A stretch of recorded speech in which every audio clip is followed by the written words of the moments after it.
Hi friends, എല്ലാ സുഹൃത്തുക്കൾക്കും technician മീഡിയയുടെ പുതിയ വീഡിയോയിലേക്ക് സ്വാഗതം. ഞാൻ നൗഷാദ്. ഇന്നത്തെ വീഡിയോയിലൂടെ നമ്മൾ ഉണ്ടാക്കാൻ പോകുന്നത് ഒരു ടെസ്ല കോയിലാണ്. കണ്ടോ, ഇതാണ് ടെസ്ല കോയിൽ. ടെസ്ല കോയിലിനെയും ടെസ്ലയെയും പറ്റി പറയുകയാണെന്നുണ്ടെങ്കിൽ നമുക്ക് കുറഞ്ഞത് ഒരു മണിക്കൂറെങ്കിലും വേണ്ടി വരും. അതുകൊണ്ട് ഏറ്റവും ഇമ്പോർട്ടന്റ് ആയിട്ടുള്ള കുറച്ച് കാര്യങ്ങൾ മാത്രം ഞാൻ ടെസ്ല കോയിലിനെയും ടെസ്ലയെയും പറ്റി പറയാം. ആദ്യം കണ്ടുപിടിക്കപ്പെട്ടത് DC കറണ്ട് അഥവാ ഡയറക്റ്റ് കറണ്ട് ആയിരുന്നു. അത് കണ്ടുപിടിച്ചത് തോമസ് ആൽവ എഡിസൺ ആയിരുന്നു. അതിനുശേഷമായിരുന്നു AC കറണ്ട്, ഇപ്പോൾ നമ്മുടെ വീട്ടിലൊക്കെ ഉപയോഗിക്കുന്ന AC കറണ്ട് കണ്ടുപിടിക്കപ്പെട്ടത്. അത് കണ്ടുപിടിച്ചത് നിക്കോളാസ് ടെസ്ലയുമായിരുന്നു. ഇവർ രണ്ടുപേരും ഒരേ കാലഘട്ടത്തിൽ ജീവിച്ചിരുന്ന ആളുകളായതുകൊണ്ട് DC കറണ്ടിനെ അപേക്ഷിച്ച് ഒരു സ്ഥലത്ത് നിന്നും മറ്റൊരു സ്ഥലത്തേക്ക് കൊണ്ടുപോകുന്നതിനും വരും കാലങ്ങളിൽ കൂടുതലായിട്ട് ആളുകൾ ഉപയോഗിക്കുന്നതും AC കറണ്ട് ആയിരിക്കും എന്ന് നിക്കോളാസ് ടെസ്ല വാദിച്ചപ്പോൾ തന്റെ കണ്ടുപിടുത്തങ്ങളുടെ നിലനിൽപ്പിന് വേണ്ടിയിട്ട് DC കറണ്ട് അഥവാ ഡയറക്റ്റ് കറണ്ട് കണ്ടുപിടിച്ച തോമസ് ആൽവ എഡിസൺ പറഞ്ഞത് AC കറണ്ട് ആളുകളുടെ മരണത്തിന് കാരണമാകുമെന്നും കൂടുതൽ അപകടകാരിയാണ് എന്നുമായിരുന്നു.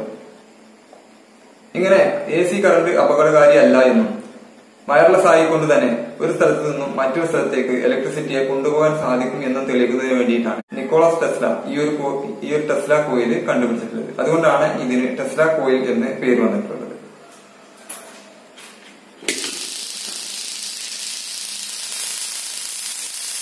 നിങ്ങൾക്ക് കാണുന്നുണ്ടോ എന്നറിയില്ല. ചിലപ്പോൾ ഞാൻ സംസാരിക്കുന്നതിന്റെ ഈ ഒരു മൈക്കിന്റെ കണക്ഷനൊക്കെ ചിലപ്പോൾ മിക്സിംഗ് ആയി കിട്ടുന്നുണ്ടായിരിക്കും. നിങ്ങൾക്ക് കാണാം. ഞാൻ ഈ ലൈറ്റ് ഒന്ന് ഓഫ് ചെയ്തിട്ട് സംസാരിക്കും.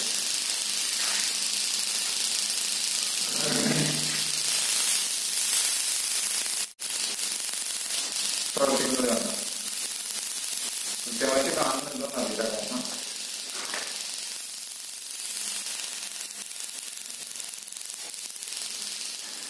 അപ്പോൾ എങ്ങനെയാണ് ഇത് ഉണ്ടാക്കുന്നത്, എന്താണ് ഇതിന്റെ പ്രവർത്തന രീതി, കാര്യങ്ങൾ എന്നൊക്കെ നോക്കാം. മെയിനായിട്ട് നമുക്ക് ആവശ്യമായിട്ടുള്ളത് ഒരു കൊതുക് ബാറ്റാണ്. അതുപോലെ 1.5 ഇഞ്ച് PVC-യുടെ ഒരു കഷ്ണം, 25 ഗേജിന്റെ കോപ്പർ, 18 ഗേജിന്റെ കോപ്പർ.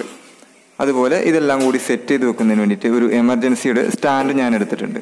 ആദ്യമായിട്ട് ഈ കൊതുക് ബാറ്റിന്റെ അതിന്റെ ആ നെറ്റും അതുപോലെ അതിന്റെ ബോഡിയും നമ്മൾ അഴിച്ചെടുക്കുകയാണ്. ഇതിനകത്തുള്ള ആ ഒരു ബോർഡ് മാത്രമേ നമുക്ക് ആവശ്യമായിട്ടുള്ളൂ. ഇതിന്റെ ബാറ്ററി ഒക്കെ വീക്കായി പോയതാണ്, അപ്പോൾ ബാറ്ററി നമുക്ക് ആവശ്യമില്ല, അത് വേറെ സെറ്റ് ചെയ്യേണ്ടതുണ്ട്. അതിനുശേഷം നമ്മൾ 1.5 ഇഞ്ച് PVC-യുടെ 2 അടി നീളത്തിലുള്ള ഒരു കഷ്ണം കട്ട് ചെയ്തെടുക്കുകയാണ്. ഇങ്ങനെ കട്ട് ചെയ്ത് എടുത്ത കഷ്ണത്തിന്റെ ഏറ്റവും അറ്റത്തായിട്ട് ചെറുതായിട്ട് ഒരു 3 കട്ടിങ് കൂടി ഇട്ട് കൊടുക്കുകയാണ്. ഇവിടെ ഈ ഒരു 3 കട്ടിങ് ഇട്ട ഭാഗത്ത് നമ്മൾ 25 ഗേജിന്റെ കോപ്പറിനെ ഒന്ന് കണക്ട് ചെയ്ത് അവിടുന്ന് വേറിട്ട് പോരാതിരിക്കാൻ വേണ്ടിയിട്ടാണ് ഇങ്ങനൊരു കട്ടിങ് ഇട്ട് കൊടുക്കുന്നത്. അത് ചെറുതായിട്ട് അവിടെ നിന്ന് ചുറ്റി വെച്ചതിന് ശേഷം നമുക്ക് മുകളിൽ നിന്നും താഴെ വരെ വൈൻഡ് ചെയ്ത് എടുക്കേണ്ടതുണ്ട്. ഒരിക്കൽ ചുറ്റിയതിന്റെ മുകളിലൂടെ വീണ്ടും വീണ്ടും ചുറ്റാതിരിക്കുകയും നന്നായിട്ട് വലിച്ചു ചുറ്റുന്നതിനിടയിൽ കോപ്പർ പൊട്ടിപ്പോകാതിരിക്കാനും പ്രത്യേകം ശ്രദ്ധിക്കേണ്ടതുണ്ട്.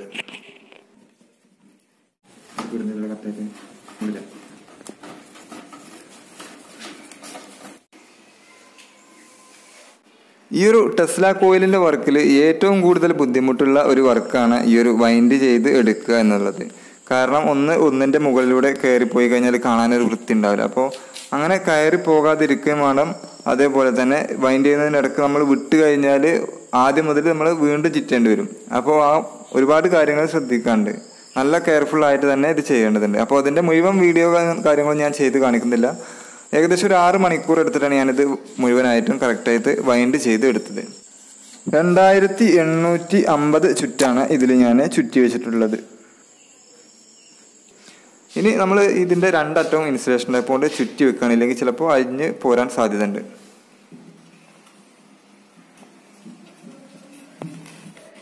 ഇപ്പൊ നമ്മൾ ഈ 1.5 ഇഞ്ച് പൈപ്പിൽ ചുറ്റിയെടുത്തിട്ടുള്ളത് ഈ ട്രാൻസ്ഫോമറിന്റെ സെക്കൻഡറി കോയിലാണ്. ഇനി നമുക്ക് ചുറ്റിയെടുക്കാനുള്ളത് പ്രൈമറി കോയിലാണ് ചുറ്റിയെടുക്കാനുള്ളത്. അതിനായിട്ട് നമുക്ക് ഒരു 1.5 ഇഞ്ചിനേക്കാൾ കൂടുതലായിട്ട് വണ്ണമുള്ള എന്തെങ്കിലും ഒരു കാര്യത്തിൽ നമുക്ക് ചുറ്റിയെടുക്കാം. ഒരു വാട്ടർ ബോട്ടിലോ അല്ലെങ്കിൽ ഇതുപോലെയുള്ള പാത്രത്തിലോ ചുറ്റിയെടുക്കാം. ഇത് ഞാൻ ചുറ്റിയെടുക്കുന്നത് 7 ചുറ്റാണ് ചുറ്റുന്നത്. ഇങ്ങനെ 7 പ്രാവശ്യം ചുറ്റിയതിന് ശേഷം ഓരോ ചുറ്റും പരസ്പരം ടച്ച് ആവാത്ത രീതിയിൽ എന്തെങ്കിലും സ്ലീവോ കാര്യങ്ങളോ വെച്ച് കറക്റ്റായിട്ട് ഒരേ ഡിസ്റ്റൻസിൽ നിർത്തുക. ഇപ്പോൾ നിങ്ങൾ വീഡിയോയിൽ കാണുന്നത് പോലെ. അതിനുശേഷം ഈ സെക്കൻഡറി കോയിലിന്റെയും പ്രൈമറി കോയിലിന്റെയും വയറുകൾ അടിയിലേക്ക് വരുന്നതിന് വേണ്ടിയിട്ട് ടോട്ടലി 3 ഹോൾ ഇട്ട് കൊടുത്തിട്ടുണ്ട്. ഇപ്പോൾ നമ്മൾ സെറ്റ് ചെയ്യുന്നത് ഇതിന്റെ പ്രൈമറി കോയിലാണ്. അപ്പോൾ ആ പ്രൈമറി കോയിലിന്റെ 2 വയർ അടിയിലേക്കായിട്ട് വരുന്നതിന് വേണ്ടിയിട്ട് 2 വയറും അടിയിലേക്ക് ഇട്ടിട്ടുണ്ട്. അതിനുശേഷം ഗ്ലൂ ഗൺ വെച്ച് ഒട്ടിക്കുകയാണ് ചെയ്യുന്നത്. ഇതേപോലെ തന്നെ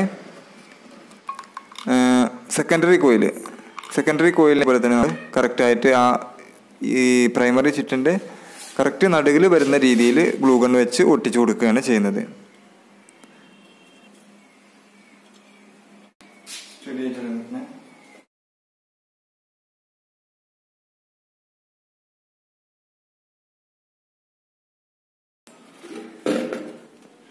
ഇനി നമുക്ക് നേരത്തെ നമ്മൾ കൊതുക് ബാറ്റിൻ്റെ ബോർഡ് അയച്ചു വെച്ചതുണ്ടല്ലോ, അത് ഈ ഒരു പ്രൈമറി ബൈൻഡിങ്ങിലായിട്ട് കണക്ട് ചെയ്യാം.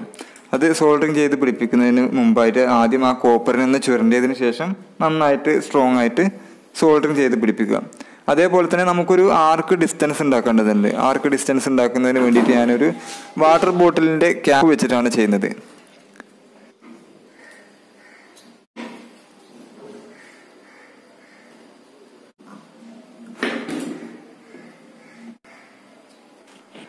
വാട്ടർ ബോട്ടിലിൻ്റെ 2 സൈഡിലും അതേപോലെ തന്നെ നടുകിലുമായിട്ട് ഓരോ ഹോള് വീതം നമുക്ക് ഇട്ട് കൊടുക്കാം.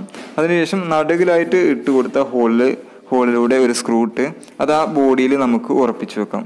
അതേപോലെ തന്നെ 2 സൈഡിലും കണക്ട് ചെയ്തിട്ടുള്ള സ്ക്രൂകളിലായിട്ട് നമുക്ക് ഓരോ വയറുകൾ വീതം കണക്ട് ചെയ്ത് അതും അകത്തേക്ക് തള്ളിവിടാം. അതിനുശേഷം നമുക്ക് അകത്താണ് കണക്ട് ചെയ്യാനുള്ളത്. അകത്ത് കണക്ട് ചെയ്യേണ്ട വിധം ഇങ്ങനെയാണ്. കപ്പാസിറ്ററിൻ്റെ ഏതെങ്കിലും ഒരു അറ്റത്തിൽ നിന്ന് നമ്മൾ ആർക്ക് ഡിസ്റ്റൻസിലേക്ക് പോകുന്ന ഒരു വയർ കണക്ട് ചെയ്യാം. കപ്പാസിറ്ററിൻ്റെ മറ്റേ അറ്റത്ത് നിന്നും കോയിലിലേക്ക് പോകുന്ന ഒരു വയറും കണക്ട് ചെയ്യാം. കപ്പാസിറ്ററിൻ്റെയും കോയിലിൻ്റെയും ഓരോ വയറുകൾ തമ്മിൽ പരസ്പരവും കണക്ട് ചെയ്ത് കഴിഞ്ഞാൽ നമ്മുടെ വർക്ക് കംപ്ലീറ്റ് ആയിട്ടുണ്ട്. അതിനുശേഷം ഈ ബോർഡിൻ്റെ ഇൻപുട്ട് വയറിലായിട്ട് നമ്മൾ ഒരു മൊബൈൽ ഫോണിൻ്റെ ചാർജർ കണക്ട് ചെയ്തതിന് ശേഷം നമ്മൾ ഓൺ ചെയ്ത് നോക്കുകയാണ്. ഈ സ്പാർക്ക് ഉണ്ടാക്കുന്നതിന് വേണ്ടിയിട്ട് നമ്മൾ ഉണ്ടായിട്ടുള്ള സ്പാർക്ക് ഗ്യാപ്പിൽ ആ 2 സ്ക്രൂ തമ്മിൽ അടുത്തേക്ക് കൊണ്ടുവരുമ്പോൾ കണ്ടോ ഒരു സ്പാർക്ക് അവിടെ ഉണ്ടാകുന്നത് കണ്ടോ. ഇവിടെ ഒരു 5000-ഓളം വോൾട്ട് പ്രൊഡ്യൂസ് ആവുകയാണ് ചെയ്യുന്നത്. അതിനുശേഷം നമ്മൾ ഉണ്ടാക്കിയിട്ടുള്ള കോയിലിൻ്റെ ഏറ്റവും അറ്റത്തായിട്ട് നമ്മൾ നിർത്തിയിട്ടുള്ള ആ ഒരു കോപ്പറിൻ്റെ അറ്റത്ത് നമ്മൾ ഫ്ലൂറസെൻ്റ് ലാമ്പോ അല്ലെങ്കിൽ സാധാരണ ബൾബോ ടച്ച് ചെയ്യാതെ തന്നെ അടുത്തേക്ക് കൊണ്ടുപോകുമ്പോൾ തന്നെ പ്രകാശിക്കുന്നത് കണ്ടോ. അതേപോലെ തന്നെ ഇടിമിന്നൽ പോലെ ഈ ഒരു സ്പാർക്ക് ഇതിലേക്ക് അട്രാക്ട് ചെയ്ത് പിടിക്കുന്നത് നിങ്ങൾക്ക് കാണാം. കൊതുക് ബാറ്റിൻ്റെ ഔട്ട്പുട്ടിലായിട്ട് നമുക്ക് ഏകദേശം ഒരു 5000 വോൾട്ട് ആയിരിക്കും കിട്ടുന്നത്.